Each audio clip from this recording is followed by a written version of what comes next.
많은 일본인들은 아직도 한국은 도움이 필요한 나라라는 가치관을 가지고 있습니다. 도대체 현재 일본에 무슨 도움을 받고 있다는 것인지 황당한 일인데요. 현재 한국을 일본 도도부연의 한 지역 정도의 규모로 생각하는 일본인도 적지 않으며, 현재도 일본은 안 내키지만 미국의 부탁으로 일본이 한국을 어쩔 수 없이 도와주고 있다고 생각하는 일본인들도 많습니다.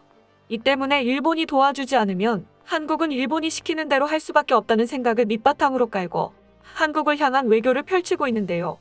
그런데 최근 저명한 학자들의 기고문 때문에 현실을 깨달은 일본 열도가 충격의 도가니에 빠졌습니다. 그중 하나는 전 세계 주요 선진국 모임인 G7에서 한국이 일본을 밀어낼 수도 있다는 내용입니다. 대장 성과일료 출신 경제학자 노구치 유키오 교수의 기고문에서는 일본이 OECD 기준 노동 생산성에서 진작에 한국에 밀렸다라고 시작하며, 일본의 생산성에 대해 G7 국가 중 최하위이고 이는 OECD 평균보다 13%나 낮다고 설명했습니다.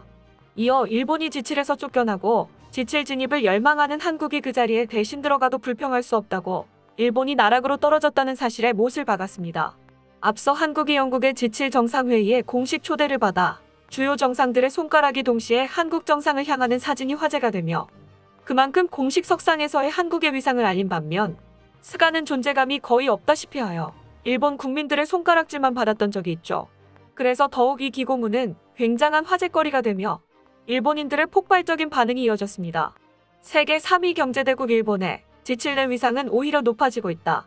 구매력 평가 기준 1인당 국내 총생산은 현실을 객관적으로 반영하지 못해 가치가 없다.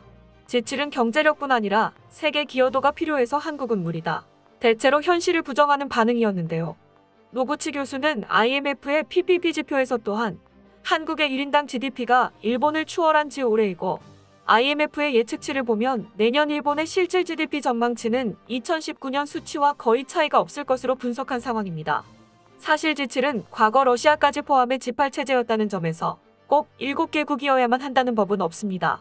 이 때문에 현실적으로 일본이 G7에서 빠질 확률은 낮지만, 기사 하나에 이처럼 뜨거운 반응이 나타나는 건 일본 사회에서도 경제에 대한 불안감이 상당하다는 방증입니다. 이러다가는 자신들이 한국의 도움을 받아야 하는 입장이 될지도 모르는 불안감이죠. 안 그래도 일본에서는 최근 일본이 한국보다 가난한 나라가 되었다는 보도가 쏟아져 나오고 있습니다. GDP 한국의 등이 멀어지고 있어 세계에서 뒤처지는 일본에 눈뜨고 볼 수 없는 참상. 빅맥 지수에서도 확연히 보여 일본인이 세계에서 대량으로 물건을 사올 수 있는 시대는 이제 오지 않을 것 같아. 이와 같이 현재 일본은 극우 뉴스가 8할 이상이라는 야후 뉴스에서도 연일 한국에 뒤처졌다는 뉴스가 끊이질 않습니다. 해외여행을 할 때 가난을 뼈저리게 느낀다. 동남아에도 뒤처진 것 같다. 일본만이 성장하지 않는다. 일본인들의 불안에 찬 반응도 줄을 잇고 있습니다. 여기서 일본 정부가 국민들을 다독이겠다며 최저임금 인상 반대 근거로 드는 사례가 바로 한국입니다. 한국에서 과거 최저임금의 급격한 상승으로 실업자 증가 등 부작용이 확인됐기 때문입니다. 하지만 일본 총리의 경제 브레인 중 한 사람이었던 데이비드 애킨슨 전 골드만삭스 애널리스트는 한국과 일본의 상황은 다르다고 주장합니다. 한국의 경우 제반 사항을 고려하지 않고 최저임금을 한 번에 무리하게 올린 방식에 문제가 있었다는 건데요. 하지만 한국은 시도라도 한 반면 일본은 그 시도조차 불가능해 보이는 게 현실입니다. 지속 가능한 정책을 진행하기 위해서는 실질임금 소득을 높여야 하는데, 앞서 언급했듯 일본의 노동 생산성 증가율은 주요국 중에서 가장 낮습니다. 생산성이 떨어진 상태에서 기업들은 임금을 올릴 수 없습니다. 결국 궁극적으로 봤을 때 일본은 생산성 향상이 안 되고 있기 때문에 임금 정체 문제는 해결될 수 없고 성장률도 높아질 수 없는 것입니다. 일본의 낮은 노동 생산성의 큰 원인으로 단연 꼽히는 것이 디지털화의 지연인데요. 최근에는 코로나 사태로 인해 일본의 후진적인 디지털 기술이 탄로나는 바람에 전 세계적으로 망신을 당하기도 했습니다. 일본에서 재난지원금의 온라인 신청에는 한국의 주민등록증과 같은 마이넘버 카드가 반드시 필요한데, 최근까지도 이 카드의 보급률이 16%에 불과했습니다. 한국인으로서는 이해할 수 없는 수치인데요. 일본인들이 마이넘버 카드를 이용하지 않는 데는 개인정보 노출을 극도로 꺼리는 사회 문화 때문입니다. 특히 일본인들이 공통으로 지목하는 전쟁에 대한 기억은 국가에 한 번 속았던 일본인들이 아무리 코로나 방역일지라도 국가를 믿고 개인정보를 맡기지 못하는 상황을 만들어냈습니다. 자국민들의 눈치만 보던 일본 정부는 전 세계에 코로나 사태가 퍼지자 일본의 방식이 크게 잘못됐다는 걸 그제서야 느끼고 부랴부랴 디지털청을 만들거나 마이넘버 카드를 만들라고 홍보하기 시작한 것입니다. 일본의 금융, 경제 전문가이자 각국 정부, 국제기구와도 교류가 많은 칼럼니스트 오가와 히로시는 최근 한 칼럼에서 한국의 현 위치에 대한 일본의 자각이 필요하다고 꼬집었습니다. 이 주장의 핵심은 이제 일본은 한국에 대해 경제를 포함한 모든 분야의 경쟁자로 인식해야 할 때가 됐다는 것인데요. 2017년 당시에 일본과 한국의 전문가들이 아닌 미국과 유럽의 경제 전문가들은 한국이 일본을 앞지르는 것은 어려울 것이라고 평가했습니다. 그 후 2019년에는 IMF가 2023년 1인당 GDP에서 한국이 일본을 추월할 것이라는 예상을 내놓았을 때도 워싱턴의 일본 전문 학자들은 일제히 바보 같은 소리다라고 평가했지만 현재의 결과를 봤을 때 일본 쪽이 훨씬 처참하다는 것입니다. 일본인들은 한국을 깎아내릴 때 2020년 일본의 1인당 GDP가 4416달러이고 한국이 31,496달러로 일본이 크게 웃돌고 있으며 2021년 기준으로도 여전히 일본이 높은 것을 이유로 들며 한국을 무시합니다. 하지만 이것은 그들의 큰 착각이라고 칼럼니스트는 설명합니다. 글로벌 기준에서는 PPP를 기준으로 평가하기 때문에 한국이 일본을 추월했다고 볼 수 있기 때문입니다. 이는 결국 한국은 현재와 미래에서 일본을 부지런히 추월하고 있는데 여전히 자신들만의 환상에 갇혀서 사는 일본인들에게 현실을 깨달으려 하며 일침을 날린 것이죠. 엔화 약세 또한 일본에 큰 타격을 줄 전망입니다. 미국 장기 국채 수익률이 상승하는 가운데 달러 대비 엔화 가치는 4년 내 최하로 떨어졌습니다.